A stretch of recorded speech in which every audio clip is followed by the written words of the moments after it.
ఎంఎస్ఎంఈల గురించి ఇంక చెప్పేయక్కర్లే, వ్యవసాయం గురించి చెప్పుకుంటూనే వస్తున్నాం.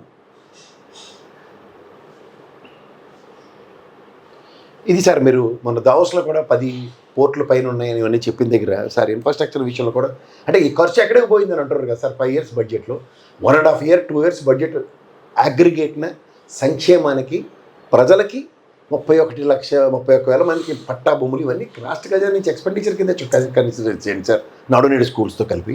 ఇప్పుడు మీరు ఈ విధంగా చూసుకుంటానండి, మీరు పోర్ట్లకి ఏం చేశారో పక్కన తీద్దాం కాసేపు. ఎక్స్పోర్ట్స్ అనేది మనం ప్రామాణికంగా తీసుకుంటే లక్షలు చెప్పాను.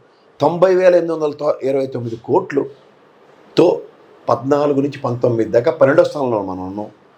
అదే 22 నుంచి 23కు డేటా లాస్ట్ది కనుక కంపేర్ చేసి చూస్తే 1,59,368 కోట్లు 6th ప్లేస్లో ఉన్నాం. ఇది ఎక్స్పోర్ట్స్. దీనికి కారణం ఏంటంటే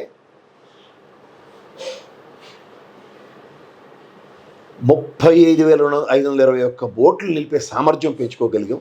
రాష్ట్ర జీడిపిలో 18,000 కోట్లు కంట్రిబ్యూషన్ మత్స్య సంపద త్రూగా వచ్చేలాగా, అదే అదనంగా పెరిగే మత్స్య సంపద 7.5 లక్షల టన్నులు అండ్ రాష్ట్ర జీడిపిలో 6.3 లక్షల కుటుంబాలు వాటా ఇస్తున్నారు దీనికి. ఇది మత్స్య సంపద రూపంగా.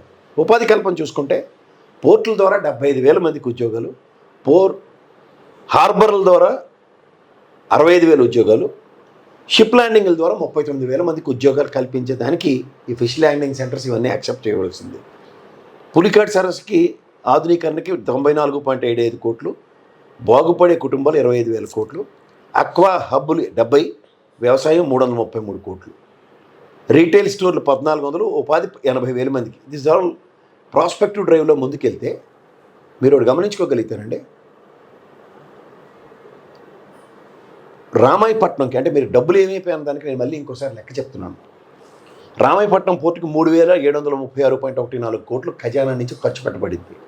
మచిలీపట్నం 5,115 అంటే 0.73 కోట్లు, ఇది కూడా రాష్ట్ర ఖజానా నుంచి పోర్టులకి మనకున్న 4 పోర్టులకి ఖర్చు పెట్టబడింది. మూలపేట 4,361.91 కోట్లు రాష్ట్ర ఖజానా నుంచి ఖర్చు పెట్టబడింది. కాకినాడ గేట్వేకి 2,123.43 కోట్లు ఖర్చు పెట్టబడ్డాయి. ఇవి డబ్బులు ఏమైపోయాయంటే లెక్క చెప్పాల్సి వస్తుంది సార్. అలాగే ఫిషింగ్ పోర్ట్లకి జువ్వల దీనికి 288.80 కోట్లు ఖర్చు పెట్టబడ్డాయి. నిజాంపట్నం 451 కోట్లు, మచిలీపట్నం 422 కోట్లు, ఉప్పాడ 361 కోట్లు, బుడగట్లపాలెం 365.81 కోట్లు, పూడిమడక 392.53 కోట్లు, బియ్యపు తిప్ప 429.43 కోట్లు, ఓడరేవ్ 417.55 కోట్లు, కొత్తపట్నం 392.45 కోట్లు, మంచినీళ్ళపేటలో ఇంకా అప్గ్రేడేషన్ జరుగుతుంది.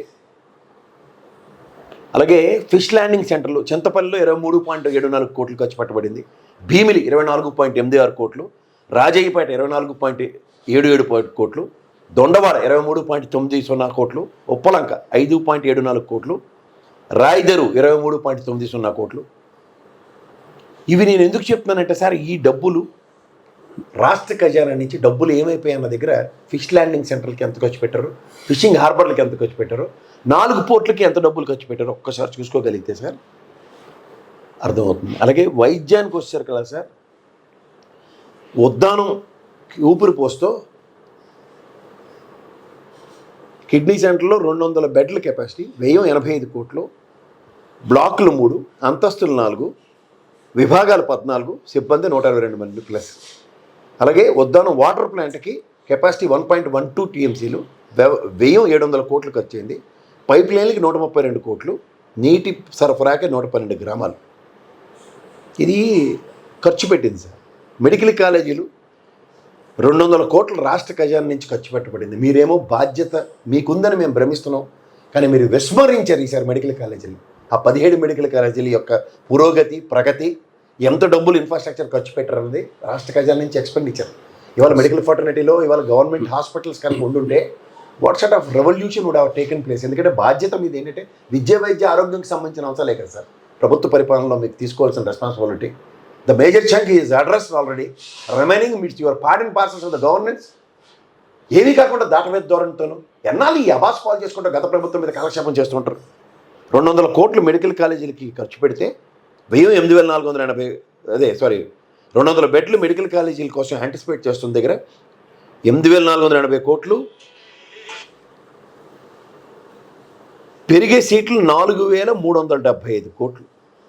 8,480 కోట్లు ఖర్చు పెడితే 4,735 మెడికల్ సీట్లు అంటే జస్ట్ ఇమాజిన్ సార్. దగ్గర 1.5 పైచీలకు ప్రభుత్వ ఖజానా నుంచి ఖర్చు పెడుతూ డాక్టర్లను తయారు చేస్తున్నాం. ఇవాళ ఈ గవర్నమెంట్ మెడికల్ కాలేజెస్ ఇన్ని ఉండుంటే obviously they'll work on that కదా sir. I don't know the prospective drive. మీకున్న క్యాలిబర్కి, కెపాసిటీకి, మీ థాట్ ప్రాసెస్కి అందిపుచ్చుకుని పరిగెడతారు మీరు. యువర్ రిలే రన్నర్ కూడా మ్యారథాన్కి పరిగెడతాను, ఈవినింగ్ వర్క్ చేస్తాను, మార్నింగ్ వర్క్ చేస్తానంటే ఇట్స్ క్వైట్ రిడిక్యులస్. అలాగే మెడికల్ కాలేజీలకి 3,088 కోట్లు వెదులు వెచ్చించారు ఇప్పటిదాకా. ఆధునీకరణకి నాడు నేడు కింద 11,888 కోట్లు ఖర్చు పెడితే ఆసుపత్రులు 11,888 రూపుదిద్దుకున్నాయి. ఖర్చు 16,484 కోట్లు అండి. ఆరోగ్యశ్రీ కార్డులు 1.42 కోట్ల మందికి ఉంటే పరిమితి 25 లక్షలు. ప్రొసీజర్లు 3,257, నెట్వర్క్ హాస్పిటల్ 2,200, రోగాలు 41.4 లక్షలు రోగులు, ఖర్చు 13,128 కోట్లు. ఇంక నేను ప్రతిసారి చదువుతూనే ఉన్నాను ఇవి. సరే నేను ఎందుకు చెప్తున్నానంటే హ్యూజ్ వే అన్న దగ్గర మీరు అంత బ్రహ్మాండమైన ప్రజెంటేషన్ అనుకున్న దగ్గర మీరు ఏమైపోయే డబ్బులు తెలియవంటే చాలా బాధాకరంగా ఉంటుంది sir. The expenditure is really taken place for the sake of good governance and as well as సంక్షేమం రూపంలో ప్రజలకు అందించింది డీబీటీ అని చెప్తుంటే ట్రాన్స్పరెంట్ గవర్నెన్స్ చూసిన తర్వాత కూడా మీరు దాని మీద ఒక బ్యూటిఫుల్ టేక్ ఆఫ్కి నేను ఈ 5 సంవత్సరాలు అనుకున్నాను అసలు. బట్ సార్ నో ఇది నేను ఒక విధంగా చెప్పాలంటే ఆ రోజు చూడండి రాజశేఖర రెడ్డి గారు ఒక అవుటర్ ఫ్రేమ్ ఇచ్చారు మీరు, అది వడ్డించిన విస్తరలా కనబడుతుంది, నేను టేక్ ఆఫ్ చేసుకుని పరిగెట్టడానికి వెసులుబాటు ఉందని అసెంబ్లీ సాక్షిగా మాట్లాడిన దానికి. ఇది మీరు ఆ రోజు అవుటర్ ప్లానే ఇచ్చారు sir. But it comes to the execution, he's been executed. That is what Jaganmohan Reddy. ఆయన ఎగ్జిక్యూట్ చేసిన దానికి మీరు దాన్ని పరిగెట్టిస్తే సార్ ఈ 5 సంవత్సరాల స్పాన్ల తర్వాత ఎలా ఉంటుంది తెలుసు సార్. మీరేమో అమరావతి అంటున్నారు. I'm not denying, I'm not contradicting. 7 నెలలు అయింది, ఇప్పటికీ కేంద్ర ప్రభుత్వం నుంచి అమరావతి రాజధానిని గజెట్ తేలేకపోతున్నారు సార్ మీరు. మళ్ళీ కూటమిలో ఉన్నారు మీరు. ఇంకా అప్పులు తీసుకొచ్చి అమరావతి మీద పోస్తానంటే దేనికి సార్? ఇంకా పక్క బిల్డింగ్ నాకు అర్థం కాదు. What you are creating? You want to create an iconic buildings? జీవితాంతం చంద్రబాబు నాయుడు గారి పేర్లు రాసి శిలాపలకాల్లో ఉండాలన్నా? I'm not contradicting that. మనకి సార్ కడుపు పుష్టుంటేనే సార్ ఎవడైనా ఇల్లు కట్టి చూడు, పెళ్లి చేసి చూడు అని చెప్తూ ఉంటారు. కడుపు పుష్టుంటేనే కదా సార్ తర్వాత ఇల్లుల గురించి, కార్ల గురించి ఆలోచించేది. ఆర్థికంగా చిదిగిపోతున్న దగ్గర, ఆర్థిక పురోగతి సంతరించుకోవాల్సిన దగ్గర, ఆర్థిక రంగాన్ని పరిగెట్టించే సామర్థ్యం మీ దగ్గర ఉండి కూడా ఎందుకు కుదేలు చేస్తున్నారు సార్? ఏవో అభూత కల్పనమైన మాటలు, ఏ టెక్నాలజీ ఏదేదో చెప్పుకుంటూ కాలక్షేపం చేస్తూ వ్యవసాయ ఆధారిత రాష్ట్రంలో వ్యవసాయానికి ఆల్టర్నేటివ్స్ క్రియేట్ చేయండి sir. You give an innovative technologies. ఆయన సచివాలయాలు కడితే సచివాలయం 2,200 జనాభా కొన్నదానికి 2 ట్రాక్టర్ల పథకాలు ప్రవేశపెట్టండి సార్. ఇంకో 4 గొడవలు ఫాస్ట్ ట్రాక్లో కట్టి చూడండి సార్. ఆ గొడవలు కట్టిన దగ్గర సంపదని ఎలాబరేట్ చేసుకుంటూ పరిగెట్టడానికి కొన్ని 3 పంటలు పండించే ప్రాంతాలు ఉన్నాయి సార్. వాటి నుంచి ఈల్ని పెంచుకుందాం సార్. ఇక టమాటా రంగం అభివృద్ధి చెందుతుంది ఎలా, రోజుకు ఒక రేట్తో ఫ్లెక్సిబిలిటీ ఉన్న దగ్గర రాయలసీమలో పరిరక్షించండి సార్. కర్నూలు, అనంతపురం పరిసర ప్రాంతాల్లో దీస్ సెట్ ఆఫ్ ఇన్నోవేటివ్ ఐడియాస్తో ముందుకు రండి sir. Food processing zones create చేయండి. I'm not denying it. అందిపుచ్చుకోవడానికి మిమ్మల్ని మించిన వాళ్ళు లేరు. మీరు అందిపుచ్చుకోవడం ప్రాసెస్ ఇనిషియేట్ చేస్తే అది ఎక్కడికైనా పరిగెడుతుంది. కానీ అక్కడ అవకాశం లేని దగ్గర దేనికి అరువులు చేస్తున్నారు? నిన్న కాక మొన్న మీరు మీ అబ్బాయి యూఎస్ఏలో వచ్చాడు, తర్వాత దావోస్ పర్యటనలు వచ్చాయి. విప్లవాత్మకమైన పరిణామాలు ట్రంప్ రూపంలో సంతరించుకుంటున్నప్పుడు ఇవాళ దావోస్ పర్యటనలో మనం ఉట్టిపై చేతులతో వచ్చినప్పుడు మీరు ఏ మాట అంటారో దానికి ఎంత పవర్ ఉంటుందో తెలుసు సార్.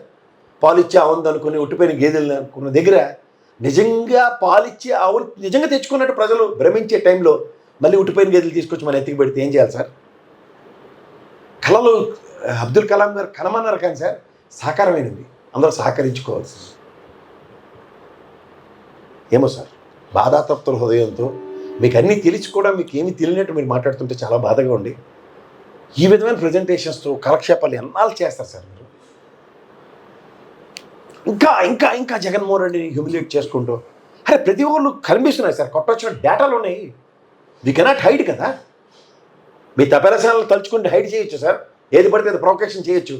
ఎప్పుడో మీరు వెళ్ళిన 17-18 రోజు మంచుగడ్డల కథ తీసుకొచ్చి లేటెస్ట్ టెక్నాలజీతో ఆ క్యాండిడేట్ని తప్పించి ఆ క్యాండిడేట్ లేకుండా ఈయన కొత్త తరం కథ అల్లేస్తే అలా ఏడుపు కథకి ఆ పరోటా బోర్డు చెప్పిన ఏడుపు కంటిన్యూషన్, ఒక ఐపీఎస్ ఏడ్చాడు, ఒక ఐఏఎస్ ఏడ్చాడని తూకం భలేగా తోర్చడానికి మీరు చేస్తున్న గిమ్మిక్కులకి హౌ లాంగ్ ఇట్ ఈస్, ఎన్నాళ్ళు